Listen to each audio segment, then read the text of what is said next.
De volta com o Educador em Entrevista, sexto bloco aqui na Companhia do Ser. Gratidão pela participação conosco. Boa tarde. Boa tarde, Luciano. Boa tarde a todos vocês que nos assistem. Eu que agradeço a oportunidade de novamente estar com você aqui. Bom, nós sempre falamos da importância, né, do exercício físico, de estar, né, condicionado fisicamente, mas sempre vem uma pergunta tradicional que é as condições especiais, né? Olha, eu tenho dado probleminha de coluna, olha, eu tenho tal idade, olha, eu estou acima do peso, enfim, não é? E como se a condição especial fosse uma desculpa ou um empecilho para o exercício, quando na verdade é exatamente o contrário, né? É quem mais necessita. Exatamente, Luciano. A condição especial seria a principal condição hoje para a busca dessa atividade física, tá? De fazer da atividade física, como do alimento, o próprio remédio, né? Que já é um dito aí bem popular. E essas populações, elas sim podem aí frequentar os centros de treinamento, as academias, serem orientadas, porque o grande ponto aí a ser colocado é justamente a orientação.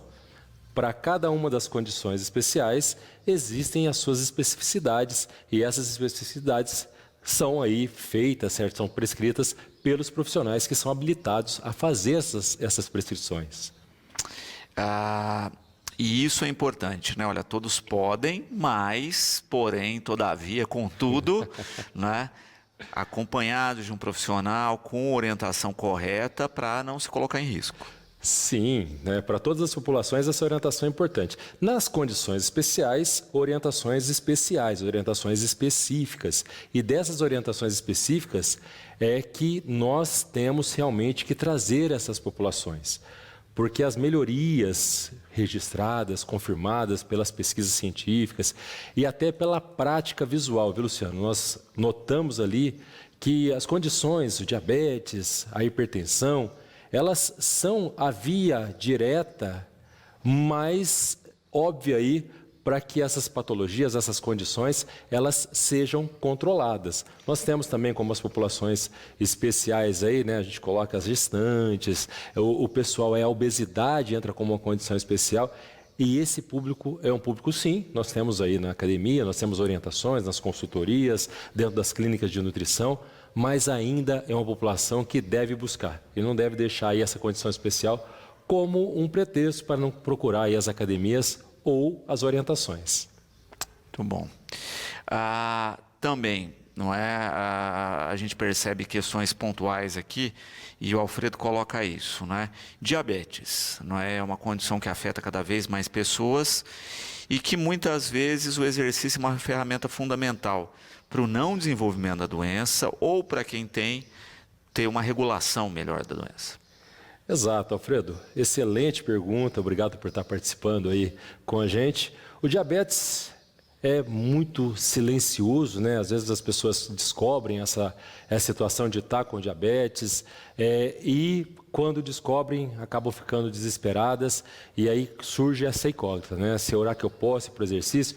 O exercício é sim, certo? Uma prevenção para essa resistência à insulina, como também um controlador. Então, tanto no aspecto de estar prevenindo o diabetes, como de estar tratando o diabetes, também como um dos tratamentos aí associados, é importantíssimo, tá? Então, também consolidado aí nas pesquisas, isso é muito claro que pessoas que têm uma atividade física regular, lembrando daquela determinação, né, da própria Organização Mundial de Saúde, dos 150 a 300 minutos realizados semanalmente, de atividades moderadas, atividades mais intensas, 75 minutos. Então, se formos notar, não é muito tempo pelo benefício que é causado e pelo benefício que essas atividades trazem. Também, né, é importante pontuar aí que sempre que a gente fala de condicionamento de exercício físico é uma questão gradual, não é? A pessoa não começa já rock balboa, né, subindo grandes escadarias, correndo, né, fazendo de tudo um pouco. Ela vai gradualmente, né, preparando e a palavra já diz, né, condicionando o corpo para a atividade.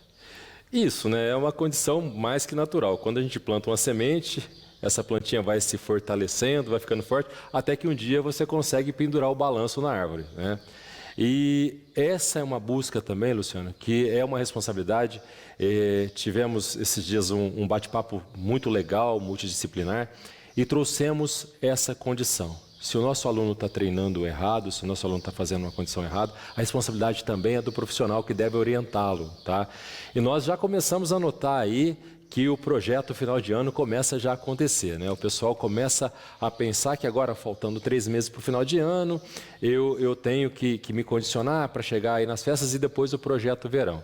É importante lembrar que a grande dificuldade não está ali entre o Natal e o Ano Novo, que você come entre o Natal e o Ano Novo, e sim do que você come do Ano Novo até o Natal, né? Isso que você tem que se cuidar. Então, é recorrente, a gente tem que estar gradativamente fazendo essa introdução do exercício, para que também o corpo tenha os seus limites ali respeitados e para que esse exercício seja benéfico, porque tão importante como treinar de maneira contínua é treinar na dose contínua, certo? Você ter ali tanto a intensidade como o volume de treinamento orientados também.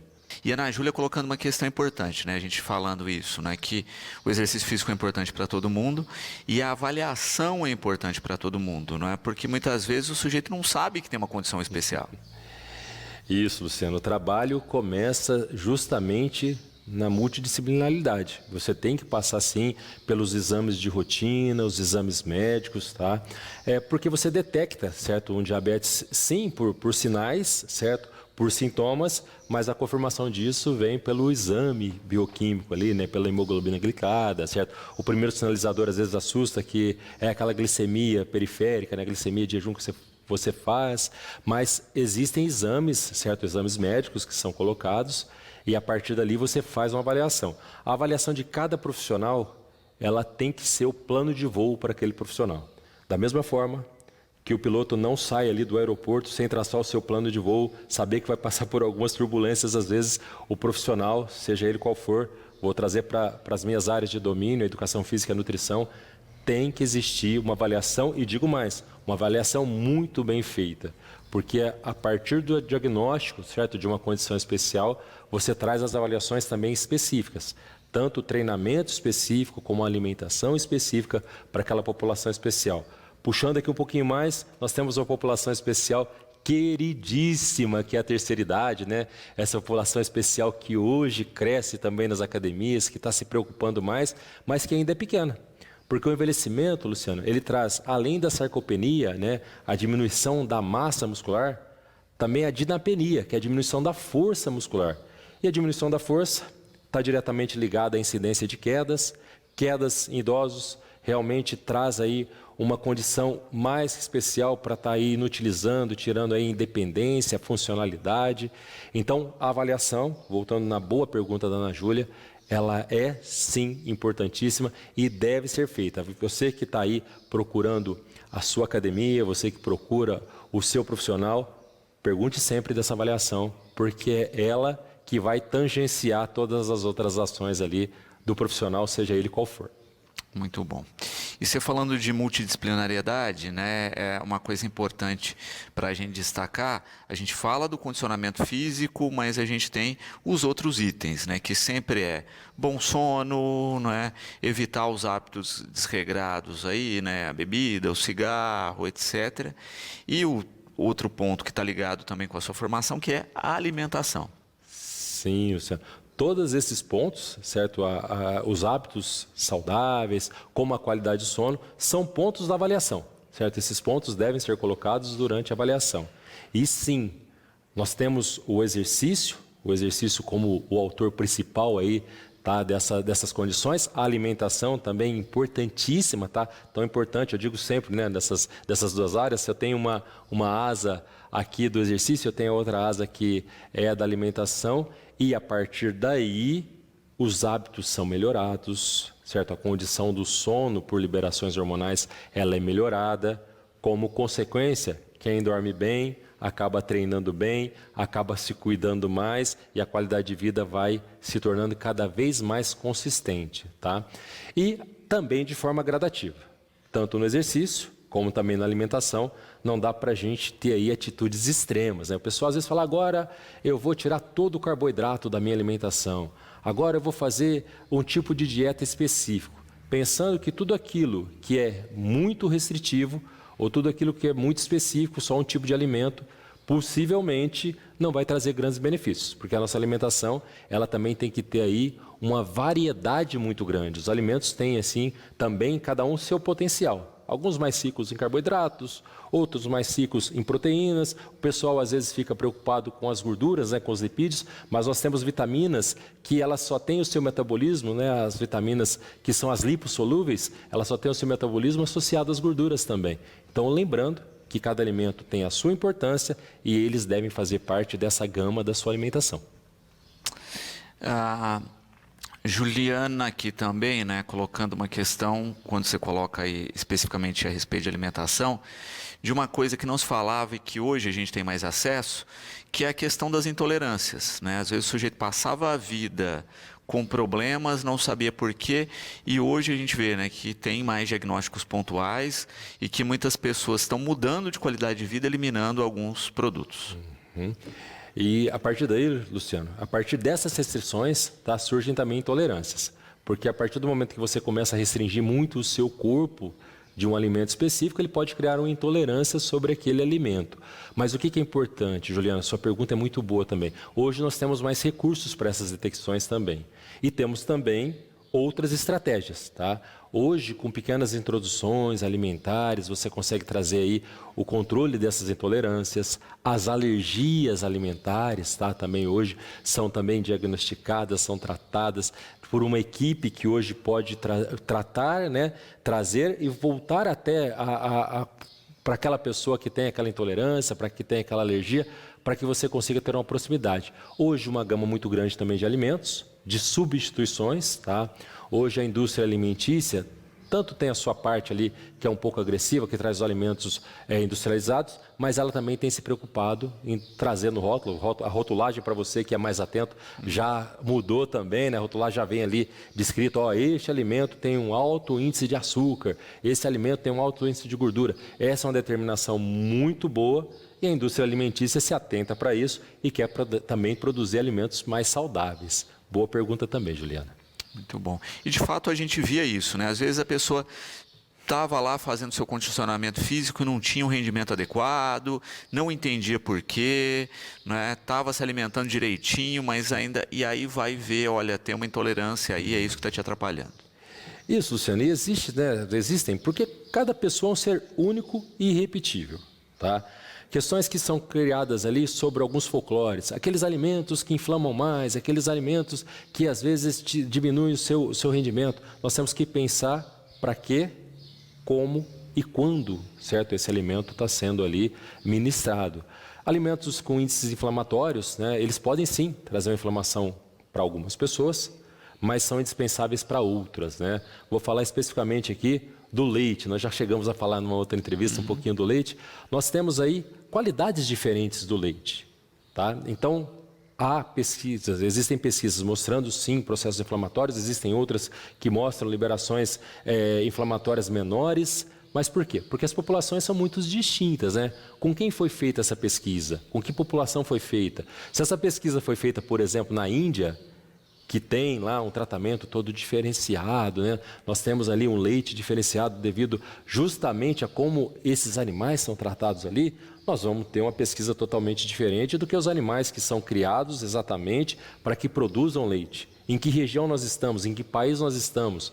Então, tudo isso tem que ser levado em consideração para você que é pesquisador, para você que gosta das pesquisas, sempre está observando qual é a população que está sendo mensurada, que está sendo analisada naquele momento também. E Ana Lúcia, né, colocando, essa avaliação serve, né? Como é que a pessoa faz, olha, já fiz toda a questão médica, levei para o profissional. Como é que é a avaliação com o profissional? Bom, Ana Lúcia, excelente pergunta também. A avaliação nutricional, ela terá uma série de itens, né, que irá avaliar suas condições de vida, o tipo de alimento, o perfil alimentar que você tem. E a partir dali, certo, junto com o profissional, ele vai estabelecer as orientações nutricionais, né? Que hoje a gente até tem essa palavra dieta, ela tem caído um pouco aí dentro das áreas de nutrição. Nas avaliações físicas, serão mensuradas as suas capacidades físicas naquele momento, tá? Quais são as condições, certo, que vão desde a amplitude de movimento que você pode fazer um exercício, até condições cardiovasculares, certo? Com que frequência você vai poder fazer um exercício, com que condição, com que força você vai ser mensurado. Então, teste de 1RM, por exemplo, que é uma repetição máxima. O pessoal às vezes pensa, nossa, eu vou ter que carregar o máximo de carga em uma repetição, isso vai me sobrecarregar. Existem testes indiretos, tá? Então, basicamente, existem muitos testes, mas basicamente é isso. Nas áreas nutricionais, traçando aquilo que vão ser os melhores alimentos, junto com o seu profissional. Nas áreas aí voltadas ao movimento, em que condições você vai poder treinar. Mensurando a tua frequência cardíaca, como vai reagir ali as suas articulações dentro dos testes que são realizados também. E a partir dali, o plano de voo está traçado e você tem os seus benefícios aí elaborados também. Muito bom. E o pensamento aí do plano de exercícios vai conectado nessa leva, né? Olha, quais são as limitações que a pessoa tem, que tipo de ação física ela pode desenvolver. Exato, Luciano. É a partir daí que a gente vai poder estabelecer quais são as amplitudes. Por exemplo, vamos falar de um agachamento, que é um exercício bem básico, que o pessoal vai e gosta de fazer na academia. Quais são, em que momento você está treinando, qual a condição para fazer um agachamento profundo, por exemplo, um agachamento total. Eu posso realizar um agachamento? Todas as populações podem. Aquelas pessoas que têm algum desvio postural vão poder fazer esse agachamento. Se eu não posso fazer o agachamento, existe um aparelho que pode trazer uma substituição mais próxima daquele movimento. Então, tudo isso vai ser elaborado a partir desta avaliação física, tá? E a partir dali, eu posso evoluir. Aquela pessoa que hoje ela não está fazendo um agachamento total, no futuro ela vai poder fazer? Sim, a partir do momento que ela tem a musculatura estabelecida, a musculatura fortalecida, suas articulações já com segurança, você já tem a postura correta para fazer aquele exercício com segurança, você vai poder realizar o agachamento de forma profunda, o agachamento total. Até que isso aconteça, você vai sendo orientado.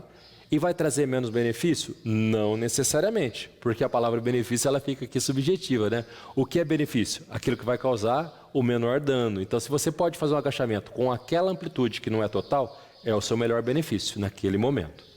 Muito bom. Fernando também colocando uma questão bacana aqui a respeito da hidroginástica, né? Que tem sido uma ferramenta bacana, em especial aquelas pessoas que não podem ter ações de muito impacto.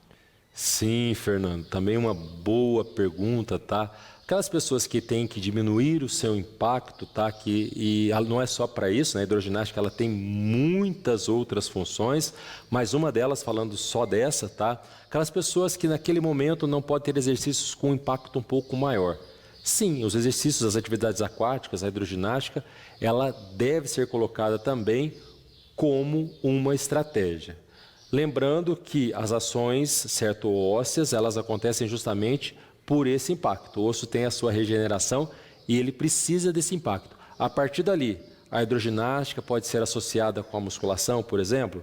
Aquelas pessoas que têm uma limitação, estou dizendo que não é só aquele que não pode ter o impacto, aquela pessoa que tem uma limitação, por exemplo, postural, ela sente dor ao fazer exercício. Ela pode fazer um fortalecimento dentro da água. Então, é mais uma atividade que pode ser sim agregada. E lembrando que a hidroginástica é outra atividade assim, né? Que todos podem fazer, todos devem fazer, uma delícia as atividades realizadas em água. Nós estamos falando das populações especiais. As crianças adoram os exercícios na água, certo? Nós temos aí muitos benefícios também, inclusive, certo, citando aqui, os respiratórios, tá? Nós temos hoje, Luciano, as atividades aquáticas como parte do tratamento, por exemplo, daquelas pessoas que têm uma asma. Então, também deve ser colocado. Está vendo? Como nós temos uma gama aí de informações, de populações e de estratégias que podem ser postuladas nesse momento também. Exatamente. E a gente acaba vendo isso, né? Olha, a hidroginástica é um caminho, o ciclismo às vezes é um caminho, né? Olha, tem um probleminha no joelho lá que eu não posso, mas pedalar eu posso, né? Enfim, sempre existe alguma coisa que a pessoa pode se encaixar e fazer uma atividade, porque do contrário, ela acaba agravando os problemas. Isso, e as aulas, né? Hoje nós temos as aulas rítmicas, as aulas que acontecem hoje também. O pessoal às vezes não gosta muito de estar ali no ambiente só da academia, certo? Apesar que hoje também, na própria academia, nós temos criado várias estratégias ali para que não seja aquela coisa só da repetição, certo? Séries e repetições, mas as aulas são outras estratégias, as aulas aí que trazem seus ritmos. Então, as aulas hoje tem, por exemplo, o jump, as aulas que já têm os seus pezinhos ali, são estratégias também. Então, estratégias existem muitas. Fica agora a responsabilidade para você, procurar aquela atividade que você se identifica mais e criar um compromisso a partir de agora. Já começar aí a realizar suas atividades. Muito bom.